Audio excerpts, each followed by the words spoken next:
মোৰ নিৰ্বাচনী কেম্পেইন মই বৰাক উপত্যকাৰ পৰা আৰম্ভ কৰিছোঁ। মোৰ এটা সৌভাগ্য হ'ল, হয়নে?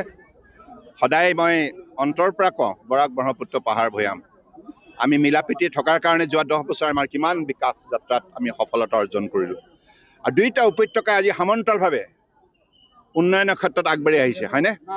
গতিকে যিটো কাম কংগ্ৰেছে 55 বছৰে নোৱাৰিলে, গতিকে সেইকাৰণে কোনো যুক্তিতেই কংগ্ৰেছক সুযোগ দিয়া উচিত নহয়। আৰু আগন্তুক দিনত মাননীয় প্ৰধানমন্ত্ৰী নৰেন্দ্ৰ মোদী ডাঙৰীয়াৰ নেতৃত্বত ভাৰতবৰ্ষই হ'ব বিশ্ব শ্ৰেষ্ঠ ৰাষ্ট্ৰ, ভাৰতবৰ্ষই হ'ব আত্মনিৰ্ভৰ ভাৰত। গতিকে আত্মনিৰ্ভৰ ভাৰত বনাব লগা হ'লে আত্মনিৰ্ভৰ বৰাক বনাব লাগিব, আত্মনিৰ্ভৰ ব্ৰহ্মপুত্ৰ বনাব লাগিব, আত্মনিৰ্ভৰ অসম বনাব লাগিব, তেতিয়া আত্মনিৰ্ভৰ ভাৰত হ'ব। গতিকে মোৰ আন্তৰিকতাৰে মই বৰাক উপত্যকাৰ ৰাইজক আজি বৰখালা সমষ্টিৰ পৰাই কোটি কোটি প্ৰণাম জনাইছোঁ। আৰু কিছুনাথৰ বাবে মই সকলোৱে আশীৰ্বাদ বিচাৰিছোঁ, এই সমষ্টিৰ ৰাইজে যাতে আগন্তুক দিনত বিপুল ভোটত কিছুনাথক জয়যুক্ত কৰে আৰু বৰাকৰ প্ৰতিটো সমষ্টি যাতে জিকোৱাৰ দায়িত্ব পৰম শ্ৰদ্ধা ৰাইজে লয়। কাৰণ যোৱা 10 বছৰে আমি যেনেধৰণে বৰাক উপত্যকাৰ পৰা মৰম পাইছোঁ, এই মৰম কেতিয়াও পাহৰিব নোৱাৰোঁ।